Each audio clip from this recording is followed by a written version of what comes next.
Hi guys, welcome to Marnie's TV Zealots. Today we're here to talk about Krypton, episode 4, The Word of Rao. My name is Denise and my partner in crime is Mary. Mary, say hi. Hi. Hello. Welcome to Krypton. I'm going to figure out what we're going to call ourselves. We can't be Kryptonite. Anyway, please like this video, subscribe to our channel. We are about to jump in this discussion about episode 4 of Krypton, and it was chock full of good stuff. Lots of shade, lots of treachery. One nice big surprise that I did not see coming, and I loved it. So where should we start? Should we start with maybe Lyda trying to do the right thing? Man, that was rough.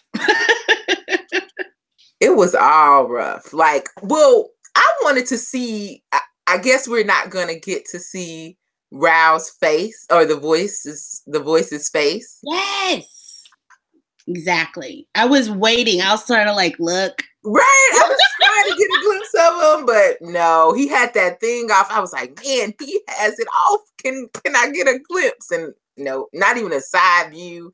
Right. They kept it from the back.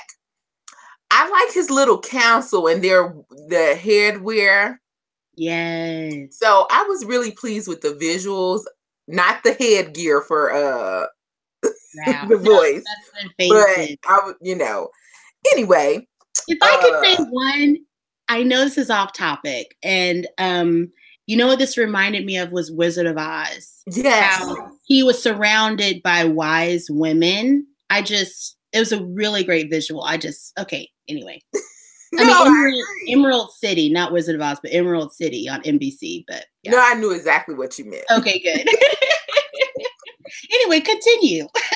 Well, so they're apparently doing something called the Nova Cycle, where they let the light of Rao to wash over Kandor. And I'm like, okay.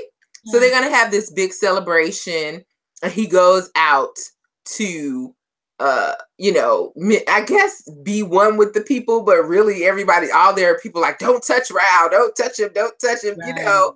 And so he's doing his whole little thing and just chaos breaks out. And he's like, this is some foolishness. Mm. We have to find a scapegoat for the rank initiative. Yeah. And I'm like, and then which was dumb because first of all, he started the rankless initiative to get Black Zero out of the way. And when the rankless initiative failed, which was his fault, they didn't even need to have that. He needed a scapegoat to blame the failure of his rankless initiative. One more thing that I forgot to mention at the very beginning of the episode, there is this data pad that they have where he uses this print or types in a code to have the sun rise. So again, problem. But yeah, so back to the scapegoat. And so he's like, no, not just anybody. It has to be someone with standing, someone with rank, And of course, I just knew. Oh yeah. Like, of course, the new commander. Why not? So Lyda is arrested, and they're just showing. What's her name? What was it? Cortia?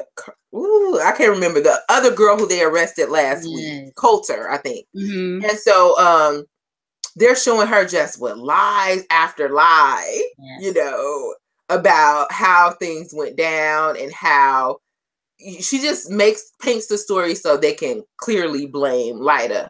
We're sure it's with some coercion and all of that. Oh yeah.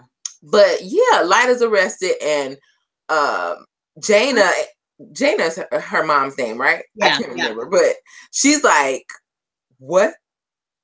She's devastated. Yes. Devastated. I was too. I was too. Charged her with treason. Like, not even just like failure, but like in league with Black Zero. Really? Like that was harsh. It was a lot. I was ticked off.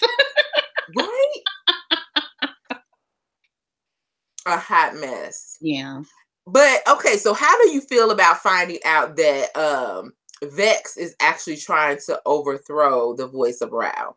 Okay, so this whole time, I mean, we've been seeing Vex and his daughter Nissa kind of just like being super shady. Like I couldn't tell if they were like any good at all, if they were just like terrible people. But now I see that they are being super underhanded and sneaky because they are trying to overthrow the voice of Rao. But do we want him? Like, I'm with Jaina. Like, do we want to just usurp one dictator for another? Like, is he even going to be a good leader? You know what I mean? Well, you know what? We don't know. We don't know enough about him. Exactly. We know that when the voice took over, that he, did what he had to do to get along, but we don't know if he really is going to be a dictator. You know what I mean? Right. Like he was friends with the grandfather. So but he went on the side of Rao because I guess he knew that wasn't going to get him killed. So right. Is he just team himself or is he team Krypton? Like, I don't know. I feel like he's just going to stay shady until the end. Like, we're not going to know. I already know his daughter just Sig. Okay, so Sig is still trying to save Ram, who was taken by the Sentry and used as the host. That storyline was a time waster for me because I knew she was gonna die. Didn't we all know? Yeah, I mean, we knew she was gonna die. Yeah, but I mean, they did drag it out a little bit too much. But the payoff, I think, was good because I did not suspect the daughter until it started. They dropped so many hints that it was like, okay, it's the daughter. Yeah, and she. Man, so she's now been taken under the Voice's wing, and he's going to like raise her, give her rank. Yeah, and she's like, now we know that she's the new host of the Sentry. See, I was under the impression that after they use the host and upload the data to Brainiac, then that was it. Right. But it was like, no, then it finds a new host.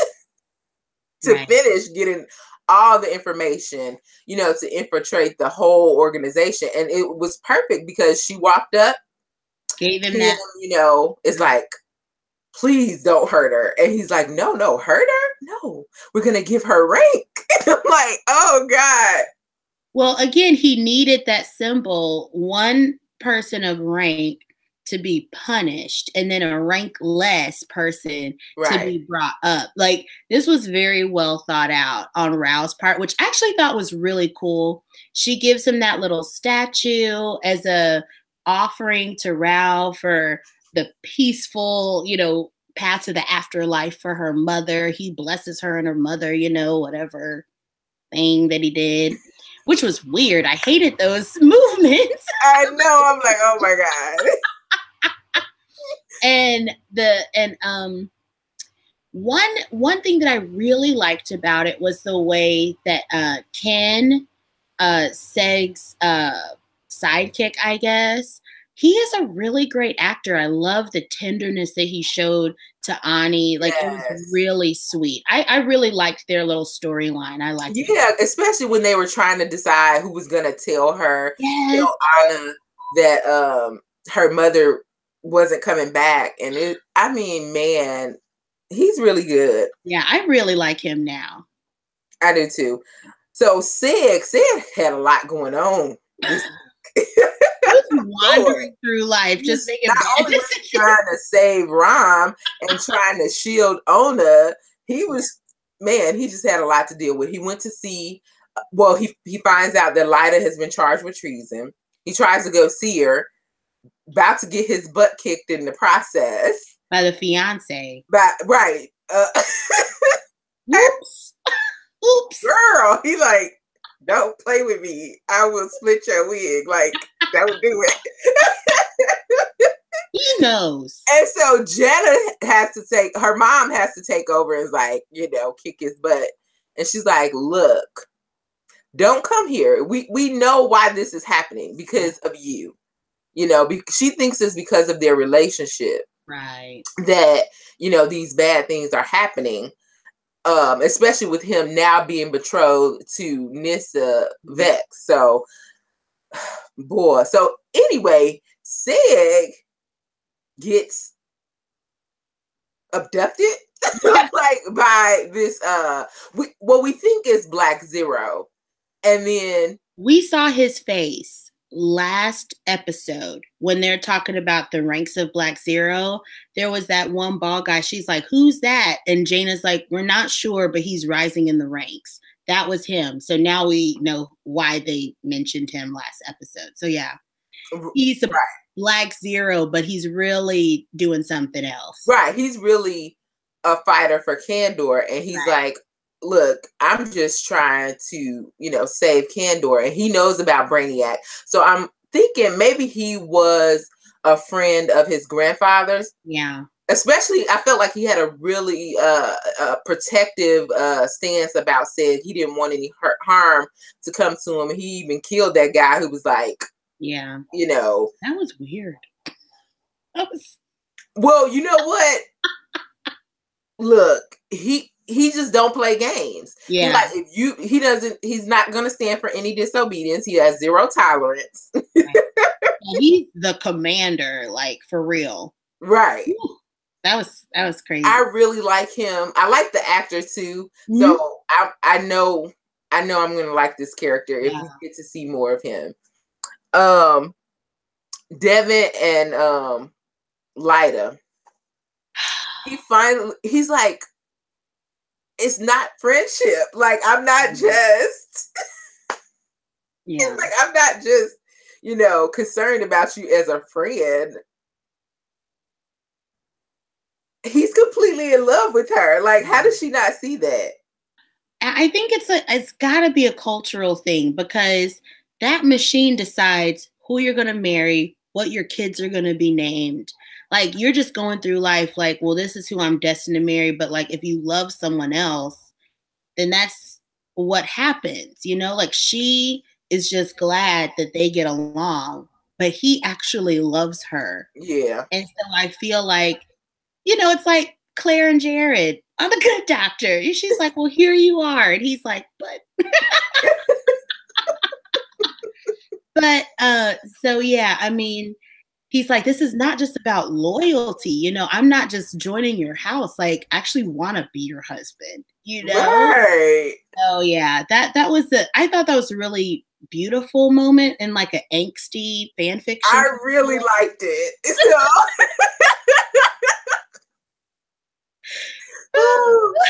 You know me, like, I really, really liked it. I really enjoyed that moment. I felt like, I like him. All was there, and I live for it. I like him though. I think I do. I feel like he's a really likable character.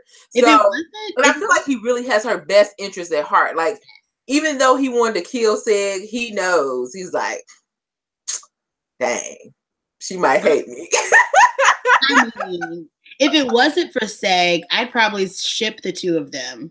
Yeah. I mean, he knows they're a good match.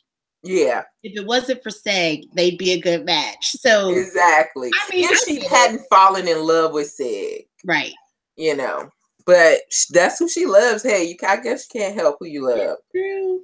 So, oh my God, Seg goes to Nissa, who like, he doesn't have any real relationship with yet. They're just in the starting out phases. So he's like, look, I need you to help Lyda. Like, I know you can do this. I know, you have the juice. And Nissa, I felt a way about, because she went in with all the shade. Yeah. When she went to speak to Lyda. Like, why did it have to even be about her and Sig? Why did she have to bring up their relationship at all? Like, I'm here to help you, and we know she's not just doing it for Sig. She can get something out of it. So she's like, I don't know. She was way too shady. He just left my apartment and he asked me to help you. But yeah, I already know about your relationship. But guess what? We got a child together. Like, it was really catty. Really. I was just like, yeah. And I mean, Lyda was right. She was like, why are you telling me this? Like, I'm about to die. You win. What else do you want? Thank you. Oh my gosh. I'm team Lyda. But okay, so Seg and the Black Zero guy, the commander, cannot remember his name. He makes a deal with him and he says, okay, I will help you. I will take you to Rom, but you have to show me good faith and break a prisoner out in exchange for my help to Brainiac. He says yes. So the end of the episode, like, everything happens at once. You saw that where Rom wakes up for like a split second and she was like, she's herself before she turns into like the Brainiac thing. She's like, you've got to get my daughter. It's her. She's the one that's the dangerous one now. And then she expires. She dies. And so then the commander and them, they're getting their people together, about to break Lyda out. And then the voice of Rao picks up that cute little statue and it explodes. And the sentry things are running up his arm and up to his face. Again, I don't get to see his whole face and into his eye. And I'm like, ah! So next episode, I think it's going to be action packed. Like, I feel like it. I feel it coming. I feel like all of this exposition was leading up to like that point at the end, which for the most part, I think it was worth it. Like, yeah, I agree. I feel like the exposition wasn't boring. It was still interesting as they fleshed out the story. So yeah. Ooh, man, next week is gonna be a doozy. Hopefully we can watch it on time. I know. Oh my God, we apologize. We've just been super busy. It's crazy. Life is happening. Right? Okay, guys. Well, that is it. We will see you next week. Thanks for watching and have a great night. Bye.